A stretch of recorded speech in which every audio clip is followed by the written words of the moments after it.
negara Palestina Abdul Karim Mikdad beberapa hari yang lalu, ingin kami sampaikan kepada saudara semua bahwa Dubes Palestina menyatakan bahwa deportasi itu sama sekali tidak mengganggu hubungan baik antara Republik Indonesia dengan Palestina. Tadi saya menerima kedatangan Duta Besar Palestina untuk Republik Indonesia dan dia menyampaikan beberapa informasi perkembangan sehubungan dengan deportasi warga negara Palestina Abdul Karim Mikdad beberapa hari yang lalu.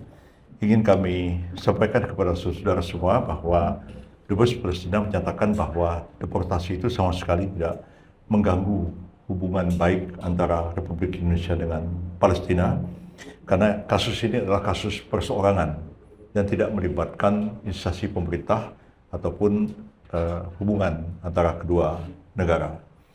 Jadi sebagaimana kita ketahui bersama bahwa Abdul Karim Mikdad itu adalah warga negara Palestina yang sudah tinggal di Indonesia selama 5 tahun dan mempunyai izin tinggal sementara, sudah menikah di sini dan mempunyai beberapa orang anak. Dan secara resmi kemarin saya meminta kepada Wakil Menteri Urusan HAM untuk menerima keluarga dan pengacaranya serta istrinya, tapi atas permintaan mereka supaya itu tidak dipublikasikan. Jadi kami tidak publikasikan, tapi kami menerima keluarganya dan meminta keterangan mengenai yang bersangkutan. Intinya adalah keluarga berharap bahwa pemerintah Indonesia memberikan bantuan perlindungan kepada Abdul Karim Mikdad, dan mereka sangat concern dengan beberapa pemberitaan yang menyatakan bahwa kemungkinan Mikdad itu akan diserahkan oleh pemerintah Siprus kepada Israel, dan kami menjamin bahwa itu tidak mungkin dilakukan. Dan seperti saya telah memberikan penjelasan terhadap media maupun juga kepada Majelis Ulama Indonesia dan ormas-ormas Islam mengenai perkara ini, untuk mengklarifikasi, karena banyak pemberitaan yang simpang siur, antara lain yang mengatakan bahwa Abdul Karim Mikdad ini adalah seorang ulama, ya, dan tadi sudah diklarifikasi oleh Duta Besar Palestina bahwa Abdul Karim berusia 41 tahun, sekolah di Malaysia, dan kemudian melakukan kegiatan-kegiatan perdagangan di sini, dan tidak ada rekod aktivis kemanusiaan di Gaza. Tapi sebagai warga Palestina, barangkali dia ikut concern dengan persoalan Palestina, itu wajar kita terima, kita pahami, tapi anggapan bahwa kita mendeportasi seorang ulama Palestina itu sama sekali tidak betul, ya. Majelis Ulama yang semula concern dengan soal ini, ya, dan saya datang ke Majelis Ulama, ada 12 ormas Islam, dihadiri oleh para ulama, para kiai, ustadz, ustazah, dan saya bertanya kepada para ulama, kiai, MUI dan ormas itu, kenal nggak sama orang ini? Tidak seorang pun kenal. Jadi klaim sebagai ulama itu terbantahkan dengan sendirinya. Yang kedua juga, kemarin saya sudah memanggil Duta Besar Siprus dan sudah mendapatkan jaminan bahwa tidak akan ada penyerahan yang bersangkutan kepada Israel, dan sesuai dengan statuta dari Interpol, saya pelajari statuta Interpol, itu tidak memungkinkan kalau kita serahkan kepada Siprus, Siprus tidak boleh menyerahkannya kepada negara ketiga. Itu ada di dalam pengaturan di dalam statuta Interpol. Hal lain yang ingin saya sampaikan adalah koreksi terhadap tanggal-tanggal penerbitan red notice, ya, karena ada beberapa media hari ini juga mengatakan tanggal 16 diterbitkan red notice, tanggal 17 langsung dideportasi. Itu tidak betul. Ini ada red notice dari Interpol, ya. Red notice dikeluarkan tanggal 5 Juni tahun 2026, ya. Dan komunikasi kita dengan ICB Siprus itu sudah mulai terjadi pada tanggal 21 Mei tahun 2026. Jadi prosesnya itu sudah cukup panjang, dan memang keputusan untuk mendeportasi itu tanggal 16 betul, dan pemerintah Siprus mengirimkan pesawat private jet ke sini untuk menjemput yang bersangkutan dan diserahkan oleh NCB kita atas permintaan dari Interpol. Jadi Interpol itu tidak akan begitu saja mengabulkan permintaan ECB satu negara, dia akan verifikasi. Betul nggak orang ini melakukan kejahatan? Ada alat buktinya nggak? Ada saksinya nggak?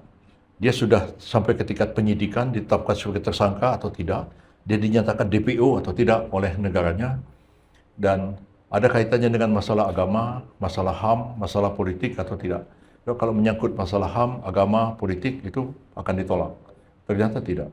Jadi sudah diklarifikasi oleh NCB, oleh Interpol di Lyon, di Prancis, dan kita menerima. Saya minta maaf, saya hanya tunjukkan dokumen NCB-nya, tapi ini dokumen negara, jadi nggak bisa diberikan kepada wartawan. Tapi tanggal-tanggal NCB dikeluarkan, jelas sekali tanggal 5 Juni tahun 2026 yang lalu. Jadi tidak tiba-tiba hari ini ditangkap langsung dideportasi. Kan ada yang ngomong di Bali sampai 3 bulan. Ini masalahnya memang sudah cukup lama dan kita concern dengan soal ini dan kita menjelaskan kepada pihak keluarga juga bahwa kita melakukan upaya melindungi juga aspek-aspek HAM pada orang yang bersangkutan meskipun deportasi ke sana. Walaupun juga ada pertanyaan dari kalangan hukum, tapi penangkapannya tidak sesuai hukum acara, ya pastilah. Ya. Pasti ini nggak pakai KUHAP. Kalau pakai KUHAP kan orangnya melakukan kejahatan di sini. Orang melanggar KUHP, Undang-Undang Tipikor, ditangkap berdasarkan KUHAP, segala macam. Ini kan enggak. Dia tidak melakukan kejahatan di sini. Dia tidak ada, di sini nggak ada kesalahannya. Dia melakukan kejahatan di Siprus. Dan Interpol meminta supaya ditangkap, diserahkan. Ya tentu prosedur penangkapannya tidak sama dengan prosedur menangkap penjahat menggunakan pasal-pasal KUHAP. Dan pemerintah Siprus mengirimkan pesawat private jet ke sini untuk menjemput yang bersangkutan dan diserahkan oleh NCB kita atas permintaan dari Interpol. Jadi Interpol itu tidak akan begitu saja mengabulkan permintaan NCB satu negara, dia akan verifikasi. Betul nggak orang ini melakukan kejahatan? Ada alat buktinya nggak? Ada saksinya nggak? Dia sudah sampai ke tingkat penyidikan, ditetapkan sebagai tersangka atau tidak, dia dinyatakan DPO atau tidak oleh negaranya, dan ada kaitannya dengan masalah agama, masalah HAM, masalah politik atau tidak.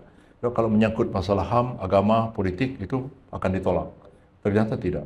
Jadi sudah diklarifikasi oleh NCB, oleh Interpol di Lyon, di Prancis, dan kita menerima. Saya minta maaf, saya hanya tunjukkan dokumen NCB-nya, tapi ini dokumen negara, jadi nggak bisa diberikan kepada wartawan. Tapi tanggal-tanggal NCB dikeluarkan, jelas sekali tanggal 5 Juni tahun 2026 yang lalu.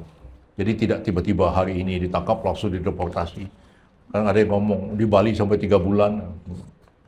Ini masalahnya memang sudah cukup lama dan kita concern dengan soal ini dan kita menjelaskan kepada pihak keluarga juga bahwa kita melakukan upaya melindungi juga aspek-aspek HAM pada orang yang bersangkutan meskipun deportasi ke sana.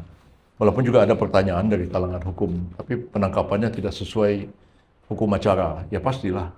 Ya. Pasti ini nggak pakai KUHAP. Kalau pakai KUHAP kan orangnya melakukan kejahatan di sini. Orang melanggar KUHP, Undang-Undang Tipikor, ditangkap berdasarkan KUHAP, segala macam. Ini kan enggak. Dia tidak melakukan kejahatan di sini. Dia tidak ada, di sini nggak ada kesalahannya. Dia melakukan kejahatan di Siprus. Dan Interpol meminta supaya ditangkap, diserahkan. Ya tentu prosedur penangkapannya tidak sama dengan prosedur menangkap penjahat menggunakan pasal-pasal KUHAP. Jadi supaya clear masalah ini ya. Supaya... Subscribe, share, like, and comment. Subscribe, share, like, and comment. Subscribe, share, like, and comment. Subscribe, share, like, and comment. Subscribe, share, like, and comment.